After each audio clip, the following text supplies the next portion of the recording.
شمر کے پیچھے جب فوجیں لگی نا مختار کی، تو امام زین العابدین مدینے کے مضافات میں رہتے تھے، خیمہ لگا لیا تھا، اللہ اللہ کرتے تھے۔ مختار کی فوجیں شمر کے پیچھے لگیں، گرمی کا موسم، گھوڑے پیچھے ہیں، چھپتا چھپاتا دوڑتا، گرمی میں تھوڑا بہت دوڑنا پڑے تو زبان باہر آ جاتی اور انسان کے وجود کی عجیب کیفیت ہوتی۔ شمر ادھر آ گیا جہاں امام زین العابدین کا خیمہ تھا، اس نے دیکھا کہ ایک گھر ہے، چھپنے کی جگہ، دوڑ کے اندر داخل ہوا، امام مصلی پہ بیٹھے تھے، یوں نظر اٹھائی، کیا شان ہے رسول کریم کے گھرانے، کیا انداز ہے گھرانے کا، یوں نظر اٹھائی، فرمایا پردیسی پانی پینا ہے؟ بند کرنے والا تھا پانی پینا ہے؟ کہنے لگا پینا ہے۔ شمر کہتے میں سمجھا کہ پہچانا نہیں امام زین العابدین، پہچانا نہیں، وقت بدل گیا، حالت بدل گئی، وہ تاج و تخت والے آج رسوا ہیں۔ امام زین العابدین خود اٹھے، سننا اور یاد رکھنا، اٹھے، پیالے سے پانی، اپنے مٹکے سے پانی پیالے میں ڈالا، پھر ایک پیالہ دیا، پھر دوسرا دیا، اور پیو گے؟ تیسرا دیا۔ شمر کہتے جب میں سیر ہو کے پانی پی لیا نا تو مجھے تو گمان تھا نا پہچانے نہیں، تو میں اجازت لے کے باہر نکلا تو میں نا پانی تو پی لیا پر پانی پانی ہو گیا۔ ہم تو دشمن کو بھی پاکیزہ سزا دیتے ہیں، ہاتھ اٹھاتے نہیں، اسے اس کی نظروں سے گرا دیتے ہیں۔ کہتے ہیں کہ پانی پانی ہو گیا، یار میں نے پانی بند کیا، پیاسے رکھا 3 دن اور مجھے پلا رہے ہیں، شرم آئی اور میں نے کہا مر تو اب جانا ہی ہے، تو زین العابدین سے سچی بات نہ کر لے۔ میں اندر گیا تو امام پھر گردن جھکائے بیٹھے تھے، تو میں نے کہا زین العابدین شاید آپ نے پہچانا نہیں، تو امام صاحب نے نظریں اٹھائی تو آنکھوں میں آنسو تھے۔ فرمایا کیوں نہیں پہچانا؟ جب تو اندر داخل ہوا ہے تو مجھے 6 مہینے کا علی اصغر اسی وقت یاد آ گیا تھا، جب تو اندر آیا ہے تو میرے چچا کے کٹے ہوئے بازوؤں میں جو درد تھا اور میری پھوپھی کی آنکھوں میں جو آنسو تھے مجھے سارے یاد آئے تھے، اور وہ کہاں کربلا اور کہاں دمشق تم نے نیزے پہ لٹکا کے میرے باپ کا جو سار گلیوں میں گھمایا مجھے سارا یاد آیا تھا۔ شمر کہتا میں نے گھبرا کے کہا پھر پانی کیوں پلایا؟ کر پہچان گئے تھے تو پانی کیوں پلایا؟ کہتا یوں کر کے آنسو پوچھے امام نے، فرمانے لگے میری مجبوری ہے، میں ساقی کوثر کا نواسا ہوں، میری مجبوری ہے، مجھے پلانا تھا، میں مجبور ہوں اس لیے کہ مصطفیٰ کا نواسا ہوں۔ انہوں نے ہمیں سکھایا ہے کہ جو پانی نہ دے اسے پیالے بھر بھر کے پلانا چاہیے۔ کدھر گیا میرا اور آپ کا کردار؟ چھوٹے چھوٹے دل، اتنی اتنی بات میں جھگڑا۔ ہو سکتا ہے ساقی صاحب سے بھی بہتراز ہو جاتا اگر سٹیج پہ بڑی کرسی نہ رکھتے، اتنا سا دل بس، ہو سکتا ہے بگڑ جائیں ایک دوسرے سے کہ مجھے بلایا ہی نہیں، نعرے نہیں لگائے، بندہ استقبال کوئی نہیں بھیجا۔ او بھائی یہ تو چھوٹے لوگ اس طرح کی باتیں کرتے ہیں، یہ تو کچی پکی باتیں۔ جو آدمی بڑا ہوتا ہے وہ استقبال سے بڑا نہیں ہوتا، جو بڑا ہوتا ہے وہ بڑی کرسی سے بڑا، جو بڑا ہوتا ہے وہ آگے بیٹھنے سے بڑا نہیں ہوتا، صدر صدر ہی ہوتا ہے، وہ جہاں بھی بیٹھ جائے وہ صدر ہی ہے۔ ان چکروں سے باہر آئیں۔ اہل بیت اطہار کا اسوہ نور، خوبصورتی، بات کو سمیٹنا ہے چونکہ وقت عشاء قریب ہے۔ کیوں نکلے امام حسین یزید کے خلاف؟ یزید تو جامع مسجد دمشق کا خطیب تھا، پتہ ہے آپ کو؟ چلیں اب پتہ چل گیا۔ داڑھی والا آدمی، علماء جانتے ہیں، جبہ پہنتا تھا بڑا شاندار، حج کے خطبے دیتا تھا، حج کے۔ ہمارے تو حکمرانوں کو سورۃ اخلاص نہیں آتی، پھر بھی آپ کہہ کے دیکھیں، وہ کہیں گے سب سے زیادہ مذہب کا پتہ ہی مجھے ہے۔ یزید داڑھی والا، پگڑی والا، امامے والا، جبے والا، حج پڑھانے والا، تو امام آپ کو کیا ضرورت پڑی تھی اس کے خلاف نکلے اور اس طرح نکلے کہ بچے قربان کرا دیے؟ تو امام حسین کے سارے خطبے، سارے مدینے سے مکہ، مکہ سے مقام بیضاء، وہاں سے کربلا، سارے خطبے وہی خطبہ پھر دمشق میں امام زین العابدین کا، وہی پھر مدینے میں امام زین العابدین کا۔ امام حسین فرمانے لگے یزید اللہ کی حدوں کو توڑتا ہے، رب کے حلال کو حرام اور حرام کو آپ کے ملک میں کہا نہیں جاتا کہ مولوی گنجائش نکالیں سود کے بارے میں؟ اتنا بڑا جرم جس کو کہا گیا کہ اللہ رسول سے جنگ ہے، یہ اتنے بڑے حرام کو حلال کرنے جا رہے ہو، کہا یہ اللہ کی حدوں کو توڑتا ہے، نمازیں چھوڑ کے پڑھتا ہے، رنڈیوں کا ناچ دیکھتا ہے، مجرا جو آج کل گند ہر ایک موبائل میں آیا ہے۔ یہ امام حسین نے یہ خطبہ دیا، فرمایا کہ مجرے دیکھتا ہے، ناچ دیکھتا ہے، عیاشیاں کرتا ہے۔ اور پھر امام حسین نے فرمایا میں نے اپنی آنکھوں سے اسے مدینے میں شراب پیتے دیکھا، فرمایا جو اتنے بڑے کبائر کرتا ہو اس کے ہاتھ میں ہاتھ دے دوں؟ یار سمجھو تو صحیح، امام حسین کا جہاد تو بے حیائی کے خلاف، شراب کے خلاف، امام حسین کا جہاد تو دین کو نافذ کرنے کا، نماز پڑھنے سے یزید منع نہیں کرتا، نافذ کرنے کا جہاد۔ امام نے بچے کٹوا دیے، لیکن الیکشن میں بڑے شرابی کی بڑی فوٹو کے نیچے چھوٹی میری بھی لگی ہو، اور میں سب سے بڑا حسینی، سب سے بڑا یرانے سارے شرابیوں سے، یزیدیوں سے، اور سب سے بڑا حسینی میں، سارا گند ملت کے جوانوں کے موبائلوں میں، لڑکیوں کے کالج کے آگے لڑکوں کا رش، اور بہت ساری بچیاں بیچاری پڑھنا چھوڑ گئیں، کالج چھوڑ گئیں، اس لیے کہ باپ نگرانی نہیں کر سکتا، ڈیوٹی نہیں دے سکتا، اور بھائی یہ سارے حسین کے ماننے والے ہیں، یہ امام علی مقام کے ماننے والے ہیں۔ یہاں اپنے ملک میں اپنی بیٹیاں محفوظ نہیں، ہندوؤں سے خطرہ ہے، یہاں سکھوں سے خطرہ ہے۔ او میرے عزیز یاد رکھ، اگر تو گند دیکھتا ہے، گند کو پروموٹ کرتا ہے، گند کی بات کرتا ہے اور اس بے حیائی کو فروغ دیتا ہے، تو قیامت والے دن امام حسین کا ہاتھ ہوگا، تیرا میرا گریبان ہوگا۔ حضرت علی اکبر میدان محشر میں کھڑا کر کے سوال کریں گے کہ میں نے بازو کٹوا دیے اور تیرے ہاتھ چلتے رہے گندگی کے لیے، اس کو پرموٹ کرتا رہا۔ حضرت علی اکبر سوال پوچھیں گے، نوجوانوں یاد رکھنا، نوجوان وہ نہیں ہوتا جو کہتا ہے کہ میں جدھر جاتا ہوں تو ادھر میں ہی میں ہوتا ہوں، مرضی سے سوتا ہوں، مرضی سے اٹھتا ہوں، مرضی سے کھاتا ہوں، 15 لڑکیوں کے میرے موبائل میں نمبر ہیں۔ یہ جوانی نہیں، یہ تو کمزوری ہے آپ کی، یہ تو نفس کی غلامی ہے۔ جوان تو وہ ہوتا ہے جتنا قد اونچا ہو اتنی نظریں جھکی ہوئی ہیں، جوان تو وہ ہوتا ہے جتنا زیادہ اللہ قوت دے، اپنے سارے معاملات کو، اپنی عقل کو، اپنی قوت کو وہ در رسول کا غلام بنا دے۔ محمد بن قاسم آئے یہاں لڑنے کے لیے، راجہ دہر سے مقابلہ، 17 سال کا نوجوان، کتنے سالوں کا بول کے بتائیں؟ 17.5 سالہ دا منڈا کی کر لیندہ ویسے، برگر کھانے کے علاوہ، گھر میں لڑائی کرنے کے علاوہ۔ اور یہ غلطی ہماری ہے، ہمارے ہاں کوئی بڑا نہیں ہوتا، جب بچہ ہوتا ہے تو کہتے ہیں ابھی بچہ ہے، اس لیے غصہ کرتا ہے، اور جوان ہو جائے تو کہتے ہیں خون گرم ہے، بوڑھا ہو جائے تو کہتے ہیں انہیں پتہ ہی نہیں لگتا۔ تے سیانے ہونے دی کیڑی عمر ہے جی، وہ بھی بتا دیں، اس کا بھی کوئی بہانہ بتائیں، کب سمجھدار ہوگا؟ 17 سال کا نوجوان، عشق لگا سی کھیڈاں کھیڈ دی، تو پھر کھیڈاں بھول گئیاں، کجل پایا سی یار دے ویکھنے نوں، پھر او دی یاد وچ روندیاں ہی ڈول گئیاں۔ حیدر شاہ اس گلی کدے نہ رول دی، پر ہن تے رول گئی۔ محمد بن قاسم آئے تو ایک بزرگ نے دیکھا محمد بن قاسم بڑے پریشان ہے، کہنے لگے پتر خیر ہے؟ تو کہنے لگے حضور نہ تو رستوں کا پتہ ہے ہندوستان کے، اور سنا راجہ دہر کی فوج بھی بڑی مضبوط ہے، کیسے لڑوں گا؟ کہنے لگے بیٹے تو ہمت کر، میں دعا کروں گا اللہ تیری مدد کرے۔ چند دنوں کے بعد وہ بزرگ پھر ملے تو محمد بن قاسم بڑے حشاش بشاش، تو بزرگ کہنے لگے آج بڑے حشاش بشاش ہو، خیریت ہے؟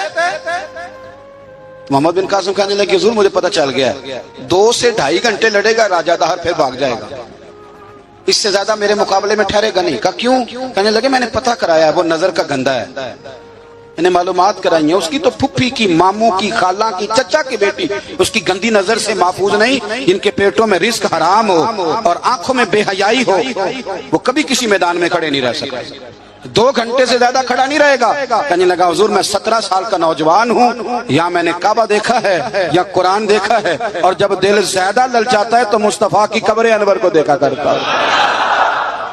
ہم نے باحیا زندگی رکھی ہوئی ہے اپنے مزاجوں میں۔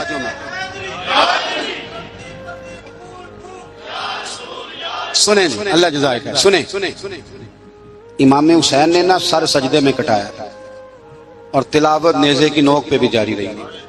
آج محفل سے جانے کے بعد جس نے 2 نفل نہیں پڑھنے اور سپارہ قرآن پاک کا نہیں پڑھنا، مجھے یہ لگتا ہے کہ اس نے بھی محفل کا مزہ نہیں چکھنا۔ کم از کم اتنا تو کرو یار کہ سپارہ روز کا۔ حضرت عبداللہ ابن زبیر امام حسین کی شہادت پر تقریر کر رہے تھے اور فرما رہے تھے تم نے کوفیوں ظالموں اس کو شہید کر دیا جو 3 دن سے پہلے قرآن پاک ختم کیا کرتے تھے، اور میں جب بھی دن میں انہیں ملتا تھا انہوں نے روزہ رکھا ہوا ہوتا۔ 3 دن میں قرآن ختم کریں تو روز کے کتنے سپارے بنے؟ تو میں اور آپ کتنے پڑھتے ہیں؟ میں گزارش کرتا ہوں، میں منت کرتا ہوں، کچھ نہ ہو سکے نا، میرے اسلاف فرمایا کرتے تھے کچھ نہ ہو سکے تو قرآن مجید ایک دفعہ گھر میں کھول ہی لیا کرو۔ فرماتے تھے اس کے صفوں سے ایسا نور نکلے گا کہ تمہارا گھر روشن ہو جائے گا۔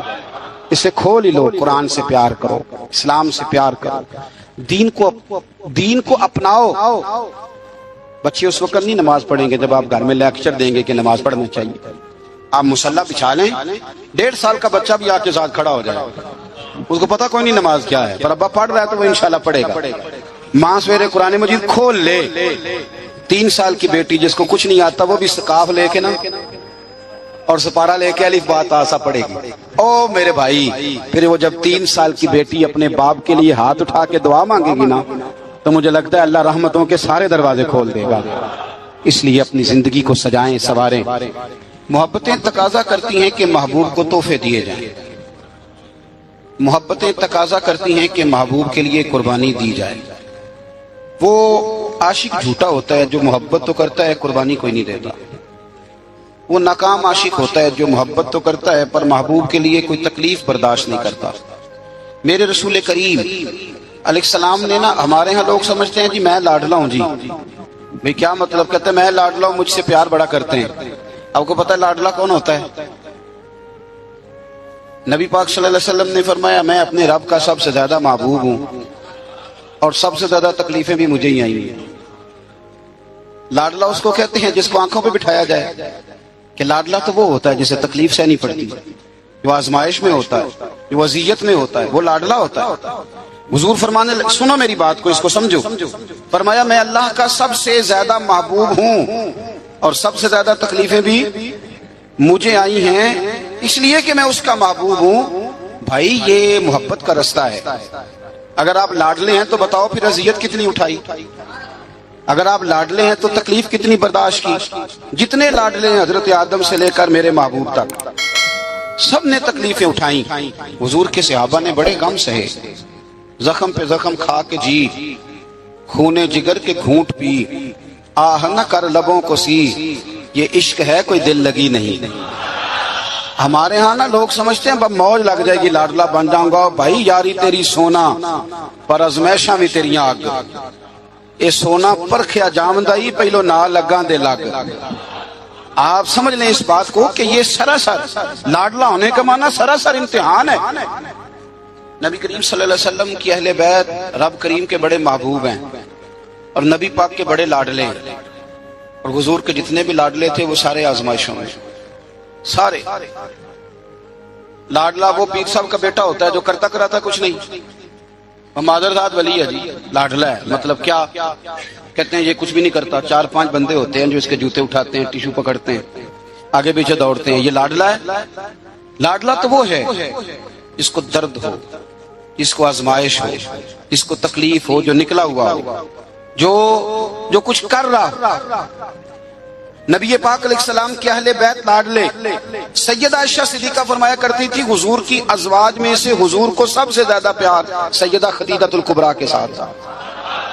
سیدہ خدیجہ الکبریٰ رضی اللہ تعالیٰ عنہ مومنوں کی مائیں ہیں۔ حضور علیہ السلام سے نکاح ہونے سے پہلے وہ مکے کی ملکہ شمار ہوتی تھی۔ سونا ہے، چاندی ہے، تجارت ہے، کاروبار ہے، گھر ہے، ہر چیز۔ آپ فرماتی ہیں 20 کنیزیں میرے پاس ہوتی تھی، میں نے کبھی پانی کا پیالہ بھی اٹھ کے نہیں پیا تھا، اور پھر میں لاڈلی ہو گئی نبی پاک، پھر لاڈلی ہو گئی، پھر حضور کی نظر کرم مجھ پر پڑی، پھر محبوب کریم علیہ السلام نے مجھے قبول فرمایا، اور پھر رنگ کیا بنا۔ ظہر کے وقت ابن اسحاق کہتے ہیں ظہر کے وقت نبی کریم کی بارگاہ میں ساری دولت، ساری کنیزیں، سارے غلام حضرت خدیجہ نے دیے ظہر کے وقت۔ عصر سے پہلے پہلے میرے نبی نے سارا کچھ تقسیم فرما دیا۔ یہ بطور مثال بیان کرتے ہیں، فرماتے ہیں یوں سمجھو کہ ظہر کے وقت دیے اور عصر سے پہلے پہلے حضور نے بانٹ دیے۔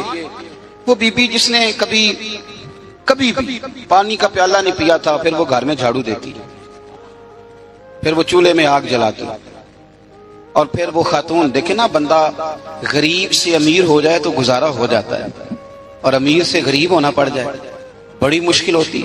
حضرت خدیجہ الکبریٰ نا باورچی خانے سے کھانا پکا کے نکلی، چولہا جلایا، اور جب نکلی تو 17 پیبند تھے پورے وجود پر کپڑوں کے۔ تینوں لب دیاں آپ گواچے، سانو اپنی خبر نہ کوئی، ساتھوں پارے نہیں ککھ گلیاں دے، ان تے سانو آخ دے لوگ شدائی، ننگ نموس دا ساڑ کے چولا، گل پہنے تاج گدائی او سجنا اپنا آپ گوایا ہے تاں یار نے چاتی پائی. نبی کریم صلی اللہ تعالی علیہ وسلم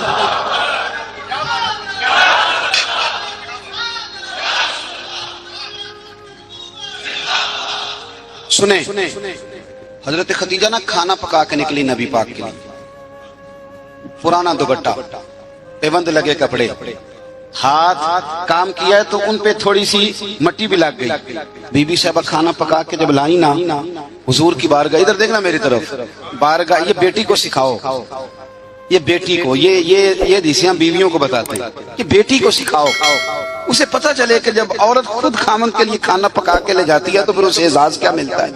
حضرت خدیجہ الکبریٰ وہ کھانا پکا کے لائیں اور جب نبی رحمت علیہ السلام کے سامنے کھڑی ہوئی نا تو حضور غور سے چہرہ دیکھنے لگے، غور سے. حضرت خدیجہ عرض کرنے لگی حضور کیا دیکھ رہے ہیں؟ فرمایا خدیجہ دیکھ یہ رہا ہوں کہ آپ کے آنے سے پہلے جبریل امین آ گئے اور وہ کہہ رہے تھے کہ یا رسول اللہ خدیجہ کھانا پکا رہی ہے، جب لے کے آ جائے تو اسے اس کے رب کا سلام کہہ دیجیے گا، اسے اس کے رب کا سلام دے دیں. کیوں؟ اس لیے کہ جب آپ قربانی دیتے ہیں، جب آپ احسار کرتے ہیں، جب آپ کچھ کر کے دیتے ہیں. میرے معاشرے میں، میرے زمانے میں میری طرح کے سینکڑوں لوگ ہیں جن کی موجیں لگی ہوئی ہیں، کیا کرایا کچھ نہیں، کچھ بھی نہیں. ہم نے نا دین سے کچھ لیا ہے، دیا نہیں، اور ہمارا آج بھی لینے کا شوق ہے، دینے کا نہیں. میں اگر روز میں کہتا ہوں روز کہ اسلام اور وہ لوگ فلانا بندہ خدمت نہیں کرتا، فلانا عزت نہیں کرتا، فلانا قدر نہیں کرتا، کوئی اگر مجھ سے پوچھ لے کہ صاحب آپ نے کیا دیا ہے، ہم روز دعائیں مانگ رہے ہیں، التجائے کر رہے ہیں، تعویذ لے رہے ہیں، مانگ رہے ہیں. اگر کبھی ہم اپنے دل کی عدالت لگائیں اور پوچھیں ہم نے مذہب کو کیا دیا، وہ 5000 روپیہ جو ہم مسجد میں دیتے ہیں نا، وہ بھی 25 جگہ پہ لوگوں کو خبر ہوتی ہے کہ دے دیا ہے. تو نے کوئی دکھ سہا مذہب کے لیے؟ کوئی پتھر کھایا تو نے دین کے لیے؟ کبھی کانٹوں پہ چلا تو مذہب کے لیے؟ کبھی تو آگے بڑھا؟ دین نبی دا وانگ یتیمہ رووے تے کرلاوے تے آکھے میں کتھوں لباں عمر بہادر، جیڑا مینوں سینے لاوے. تو حال ہی کوئی نہیں، کوئی پوزیشن نہیں. جو لوگ تھوڑا بہت دین کا کام کر رہے ہیں، علماء اور مشائخ، ان پر بھی ہماری تنقید سانس نہیں لینے دیتی. وہ بھی ہمارے نزدیک شاید وہ مخلوق ہی نہیں جس سے ہم پیار کریں. ہم انہیں حصہ نہیں بنانا چاہ رہے معاشرے کا، کبھی ان سے انسلاک نہیں چاہ رہے. دوستو مذہب کو تو ضرورت ہے. میں سینکڑوں ایسے لوگوں کو جانتا ہوں جن کی بغل میں P H D, M Phil, M S C کی ڈگریاں ہیں، پر دین کی الف بات آسا کو نہیں جانتے. اور ہم کیا کر رہے ہیں؟ میری طرح کے بندے تقریریں کر رہے ہیں، وہ کہہ رہے ہیں لوگوں کو دیکھو جی قوم کتنی خراب ہو گئی، لوگوں کو جنازہ نہیں آتا. تو اگر مجھ کو کھڑا کر کے پوچھ لے کہ آپ نے کتنوں کو یاد کرایا، اس کا کیا جواب ہے میرے پاس؟ لوگوں کو جی دعائے قنوت نہیں آتی تو بھئی آپ نے کتنوں کو یاد کرائی؟ بتائیے کتنوں کو آپ نے مغرب کے وقت، عشاء وقت بلا کے کہا بھائی ادھر آؤ؟ ہمارے ایک بزرگ تھے تو ان سے کسی نے کہا حضور دین کی تبلیغ کس طرح کرنی چاہیے؟ بندہ سادہ تھا، فرمانے لگے تجھے علمی ماحول میں نہیں سمجھاؤں گا، تیری زبان میں سمجھاؤں گا. دین کی دعوت، دین کا پیغام، دین کی تبلیغ کیسے کرنی چاہیے؟ فرمانے لگے کم از کم اسی طرح کر لیا کرو جس طرح کسی سے ادھار پیسے لیتے ہو.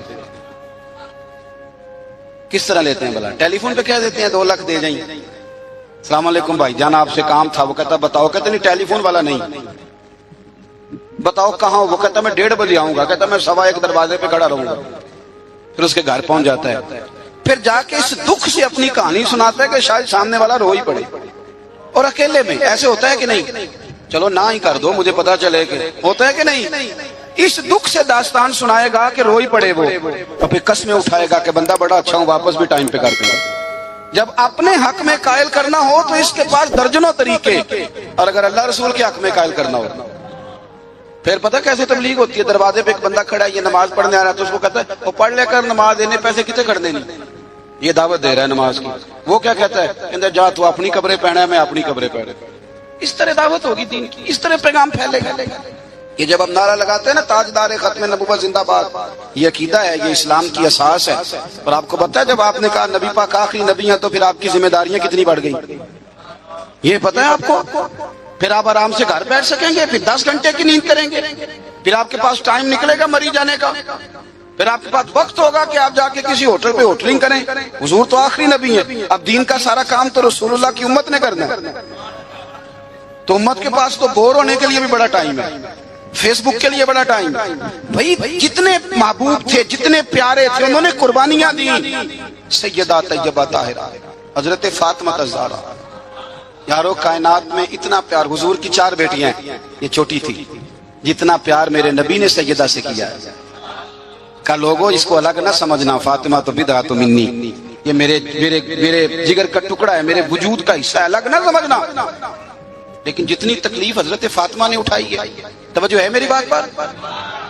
کسی نے پوچھا بی بی صاحبہ گھر سے کب نکلی پہلی دفعہ، کب نکلنا پڑا؟ تو حضرت فاطمہ رو پڑی، فرمانے لگی میری والدہ وصال کر گئی تھی، جناب ابو طالب کا انتقال ہو گیا، مجھے کسی نے آ کے خبر دی کہ فاطمہ حضور حرم کعبہ میں سجدے میں تھے اور کفار نے اونٹ کی وزنی اوجڑی، اونٹ کی اوجڑی وزنی ہوتی ہے، وہ لا کے حضور کے کندھے پہ رکھ دی ہے، مولا علی بھی مکے میں موجود نہیں، جناب صدیق اکبر بھی نہیں، تو فاطمہ چلو ذرا۔ تو حضرت فاطمہ کہتی ہیں چھوٹی سی عمر میں دوپٹہ اوڑھ کے، گویا برقع پہن کے میں گئی، اور فرماتی ہیں پھر جا کے میں نے رسول کریم کے سر اقدس سے اوجڑی اتاری۔ یہ شہزادی ہیں، یہ کائنات کی مالکہ ہیں، یہ جنتی عورتوں کی سردار ہیں، اور ان کی آزمائش تو دیکھو۔ فرماتی ہیں میں نے وہ اوجڑی اتاری، پھر حضور کو انگلی تھام کے میں لائی آب زمزم کے کنویں پر، پھر میں نے رسول کریم صلی اللہ تعالی علیہ وسلم کے سر اقدس پر زلفوں پر پانی ڈالا، پھر میں نے دھویا، اور کہتی ہیں جب میں نے نظر اٹھائی تو حضور رو رہے تھے، جب حضور روئے تو میں کھل کے روئی، تو پھر میں نے دعا کی اللہ جس نے میرے بابا کو تکلیف دی انہیں تباہ و برباد کر دے۔ سیدہ فرمایا کرتی تھی جن کے لیے میں نے اس دن دعا کی تھی سارے بدر میں مارے گئے، بدر میں مارے گئے۔ ان کی تکلیف دیکھو، کون اتنا غریب ہے اس مجمع میں جس کی بیٹی اتنا کام کرے کہ ہاتھوں پہ چھالے پڑ جائیں؟ ہیں ویسے سب کی بچیاں دکھی، جس کو آپ ٹٹولیں گے وہی کہے گا دماد بڑا ظالم ہے، میری بیٹی تو لاڈوں میں پلی ہوئی تھی۔ ہے کوئی اتنا غریب جس کی بیٹی اتنا کام کرے کہ ہاتھوں پہ چھالے پڑ جائیں؟ اور سیدہ فاطمہ نے اپنے گھر میں مٹی گوند کے لیپا پوتی بھی کی، سیدہ فاطمہ نے چکی پیسی، چکی میرے ملک میں جس کو سزا ملتی ہے اسے چکی پیسنے پہ لگاتے ہیں، بی بی صاحبہ نے چکی پیسی، کہہ دیتے ہو سن لیتے ہو۔ کبھی پتہ ہے آپ کو کہ خاتون خامہ واشنگ مشین پر کپڑے دھوتی ہے تو رات کو کہتے ہیں 2 گولیاں لا دو پینا ڈال کے، بڑی تھک گئی، وہ بھائی چکی پیس کے کھانا پکایا اور ایک وقت کھایا تو ایک وقت بھوک کاٹی، اذیت اور تکلیف میں وقت گزارا۔ حضرت مولا علی کا جب نکاح ہوا تو اپنا مکان کوئی نہیں تھا، مسجد میں سوتے تھے، حضرت عارصہ بن نعمان کا مکان محبوب نے لے کر دیا، اس میں وقت گزارا، تکلیفیں ہیں، آزمائشیں ہیں، لیکن جب دین کو کچھ دینے کی باری آتی ہے، حضرت سیدنا سلمان فارسی فرماتے ہیں نبی کریم علیہ السلام کے پاس مہمان آیا تو حضور علیہ السلام نے فرمایا میرے گھر میں ظاہری طور پر کچھ نہیں، جاؤ کہیں سے پتہ کرو۔ جناب سلمان فارسی فرماتے ہیں میں حضرت علی کے دروازے سے گزرا تو مولا علی پوچھنے لگے خیریت ہے؟ میں نے کہا مہمان آیا ہے۔ توجہ ہے میری بات پر؟ سمجھ آ رہی ہے آپ حضرات کو؟ مہمان آیا ہے، اس کے پاس کھانے کو کچھ نہیں، تو کہتے ہیں میں مولا علی سے باتیں کر رہا تھا تو سیدہ فاطمہ اندر سن رہی تھی، کہنے لگی علی انہیں روک لو، انہیں روکو۔ تو مولا علی پلٹ کے کہنے لگے فاطمہ 4 دن سے تو بچوں نے کچھ نہیں کھایا۔ فرمایا ان کی خیر ہے، مہمان کے لیے میرے پاس ہے۔ وَيُكْسِرُونَ عَلَىٰ أَنفُسِهِمْ وَلَوْ كَانَ بِهِمْ خَصَاصَةٌ، ان کے لیے میرے پاس ہے۔ کہا کیا؟ فرمایا گھر میں ایک بستر پڑا ہے، میں کون سا کبھی کبھار تو استعمال کرتی ہوں، جاؤ کسی کے پاس گروی رکھ دو یا بیچ دو۔ او یارو کب ایسا ہوتا ہے، لیکن قربانی ہوتی ہے۔ حضرت سلمان فارسی کہتے ہیں میں شمون یہودی کے پاس لے کے گیا، توجہ ہے نا میری بات پر؟ میں نے کہا یہ گروی رکھ لو یا خرید لو اور ہمیں ایک مہمان کے لیے 3 وقت کا کھانا دے دو۔ تو کہتے ہیں وہ خوشبو سونگ کے کہنے لگا کہاں سے آیا ہے؟ میں نے کہا مولا علی کے گھر سے۔ کہتے ہیں وہ دوڑ کے اندر گیا، پھر آیا، پھر گیا، پھر آیا، تیسری دفعہ واپس آیا تو اس کے ہاتھ میں کچھ صفحے تھے۔ میں نے کہا یہ کیا ہے؟ کہنے لگا میں نے تورات میں پڑھا تھا کہ محمد صلی اللہ علیہ وسلم اور اصحاب محمد آخری محبوب کا طریقہ یہ ہوگا، ان کے غلاموں کا طریقہ یہ ہوگا کہ وہ اپنی جان پر بوجھ برداشت کر کے بھی غیروں کی مدد کریں گے۔ میں نے ساری نشانیاں دیکھ لی تھی، آج یہ نشانی بھی پوری ہو گئی۔ سودا بھی لے جا، کمبل بھی لے جا اور مجھے بھی لے جا تاکہ جا کے میں مصطفیٰ کا کلمہ پڑھ لوں، حضور کا غلام ہو جاؤں۔ بھائی قربانی، اظہار، کچھ دینا، دین کے لیے کچھ کرنا، اپنی خدمات کو پیش کرنا اور مخلص ہو کر، خالص ہو کر، یہ بہت زیادہ پوسٹر چھپتے ہیں نا جب ہمارے، اب ہم تو منع میری نہ کر سکتے، 20 30 آدمی بیک وقت ویڈیو بناتے ہیں، تو کسی وقت نہ شیطان حملہ بھی کرتا ہے، وہ کہتا ہے دیکھا کتنی بلے بلے، اس شہر میں بھی اتنے لوگ تھے، فلانی جگہ بھی، یہ بڑی مصیبت ہے، آپ کو اپنے آپ کو روک کے رکھنا، کہیں کھڑا کرنا، یہ ایک بہت بڑی آزمائش ہوتی ہے۔ اس لیے ملا رومی نے پورا کلام لکھا ہے، وہ کہتے ہیں زوال والے پر تو آزمائش ہی کوئی نہیں ہوتی، آزمائش تو ہوتی عروج والے پہ، زوال والے کو کیا۔ لیکن کبھی کبھی اکیلے بیٹھ کے سوچتے ہیں کہ اتنا کچھ لے لیا ہے تو مذہب کو دیا کیا، ہم نے دیا کیا۔ آپ یقین کریں مذہب پر جو نظریاتی حملے ہیں، نظریاتی، آپ کی سوچ سے زیادہ ہیں، جو فکری حملے ہیں، فکری، ہر چوتھا آدمی اٹھ کے سوال جواب کر رہا ہے، چوتھا آدمی۔ میں دیانتداری سے کہتا ہوں، ذمہ داری سے، جتنے عوام کو میں جانتا ہوں وہ دل پہ ہاتھ رکھ کے آج بھی ان کو انشراح صدر ہی نہیں۔ آج تک بہت سارے لوگ ایسے ہیں جو آج تک دل سے اس بات پر راضی نہیں کہ ملک میں نظام مصطفیٰ نافذ ہو رہے ہیں۔ میں حکمرانوں کی بات نہیں کر رہا، میں اپنی اور آپ کی کر رہا ہوں۔ کتنے فیصد لوگ ہیں جو یہ چاہتے ہیں؟ سوال ہی نہیں پیدا ہوتا، ہمارا مزاج ہی نہیں ہے، انشراح صدر ہی نہیں لوگوں کو نصیب۔ کتنے لوگ ہیں جو کہتے ہیں کام چل رہا ہے بس چلنے دو۔ دین کے لیے خدمات کرنا، اپنا پیش کرنا، دو لفظ بول کے تائید کرنا، کسی مسجد سے پیار کرنا، کسی مدر، یہ ہمارے یہاں زلزلہ آیا کشمیر میں، ایک مدرسہ بھی ٹوٹ گیا، 25-26 بچے زخمی ہوئے۔ جتنی تنظیمیں انسانی حقوق کی گئی ہیں وہ آپ کو سب زخمیوں کے سرانے کھڑی نظر آئیں گی، طالب علموں کے سرانے نہیں۔ جتنا استحصال مدرسے کے بچوں کا کیا جاتا ہے، جتنا چھوٹا اور ہلکا انہیں جانا جاتا ہے، اسی مسجد میں جس میں یہ اعلان ہو رہا ہوتا ہے نا کہ مسجد کے بچوں کے، مدرسے کے بچوں کے پیروں تلے فرشتے پر بچھاتے ہیں، اسی مسجد کی کمیٹی نے مدرسے کے بچے کے سر پر کھال بھی رکھی ہوئی ہوتی ہے، بھئی اس کے پیروں کے نیچے فرشتے نے پر بچھایا، تو نے اس کی گردن پہ کھال رکھ دی۔ غور تو کرنا، اس کا احساس کتنا تھا، تو نے کہاں کھڑا کر دیا۔ میرے بھائی، دین کا وہ وقار، دین کا وہ احساس، دین کی وہ شان۔ میں تکلیف سے بات کرنے لگا ہوں، تکلیف سے، ادھر دیکھو میری طرف، خالی پاکستان ہے کہ اسلامی جمہوریہ؟ چلیں آپ ہی نہیں اتفاق کر رہے تو آگے کیسے جانا ہے؟ بولے ہی نہیں آپ، کیا نام ہے ملک کا؟ بولیں۔ جب آپ کی وفاقی کابینہ کی میٹنگ ہو رہی ہوتی ہے تو کتنے علماء بطور مشیر بیٹھے ہوتے ہیں؟ کتنے؟ کبھی کوئی ایسا تذکرہ ہوا ہے؟ آپ کیا اس مکتبے کی یہ جو شعبہ زندگی ہے علماء والا، اس کی آپ ضرورت نہیں محسوس کرتے کہ یہ بتائیں کہ یہ جو بل پاس ہونے لگا ہے اس کے بارے میں نبی پاک کا طریقہ مبارکہ کیا ہے، حضور کے ارشادات عالیہ کیا ہیں، دین کا منشا اس کے بارے میں کیا ہے؟ ہمارا مزاج نہیں، ہمارا ذوق نہیں۔ میرے عزیز، دین کے لیے کچھ کرنا، اپنے مذہب کو سپورٹ کرنا، اس کی فکری سرحدوں کی حفاظت کرنا۔ میں بکری بکری سوچے دیکھتا ہوں نوجوانوں کی، اور بہت سارے بچے آ کے کہتے ہیں حضرت جی دلوں میں ایسے خیالات آتے ہیں اگر زبان پہ لائیں تو شاید لوگ ہمیں قتل کر دیں۔ وجہ کیا ہے؟ وجہ یہ ہے کہ ایک منظم سازش کی گئی، ایسی باتیں چھوڑی گئی جنہوں نے ذہنوں میں انتشار پیدا کیا، جنہوں نے لوگوں کو تباہ کیا۔ میرے رسول پاک سید عالم صلی اللہ علیہ وسلم کے خاندان نے کمال قربانی دی، ایک شخص نے آگے بڑھ کے، کیوں بھلا؟ اس لیے کہ انہیں سمجھ آ گئی تھی مصطفیٰ کا نظریہ بڑا ہی سچا ہے۔ جب تک یقین کامل نہیں ہوتا تب تک قربانی نہیں دی جا سکتی۔ اور پھر ان لوگوں نے نا دین کو اپنے اوپر طاری کیا۔ میرے ملک میں دین منایا جاتا ہے بڑے شوق سے، منانا بھی چاہیے، 12 ربیع الاول کو منانا چاہیے، بلکہ میں تو کہتا ہوں اب یہ مسئلہ نہ پوچھا کرو کہ میلاد کرنا چاہیے کہ نہیں کرنا چاہیے، اب یہ پوچھا کرو کہ جھنڈیاں وضو کر کے لگانی چاہیے کہ بغیر وضو کے بھی لگ جاتی ہیں، تو یہ پوچھا کرو بھائی۔ اب آگے بھی بڑھو کہ ساری زندگی یہی رہنا ہے؟ 7 پوچھتے ہو گئی، 10 پوچھتے میلاد منا رہے ہیں ہم لوگ، ابھی تک پوچھ رہے ہیں لوگ ہر ربیع الاول میں، تو بھائی کھل کے مناؤ۔ لیکن یارو، ایک شخص نا انڈیا کا 10 سال وزیر اعظم رہا، پگڑی والا تھا، سکھ، 10 سال۔ سڈنی میں ایک سربراہ کانفرنس منعقد ہوئی تو سکھ سے کسی نے پوچھا کہ یہاں سارے پینٹ کوٹ والے ہیں، تو داڑھی پگڑی میں عجیب نہیں لگتا؟ اور اب عام آدمی نہیں تھا، پی ایچ ڈی تھا، پڑھا لکھا تھا۔ سنو، کہنے لگا منسٹریاں تو آتی جاتی رہتی ہیں پر گرو کا دھرم کون چھوڑے؟ تو شادی پہ ہی ٹوپی چھوڑ جاتا ہے، تو پگڑی پہ ہی سنت، تو برات والے دن ہی سنت بھول جاتا ہے، تجھے یاد ہی نہیں رہتا۔ یعنی کول ہو گئے تو مولوی منگاؤ، 10 آیا تو نعت خواں بلا لو، 6 آیا تو قاری صاحب، کیوں جی؟ دکھ کا موقع ہے، اور جب خوشی کا موقع ہو،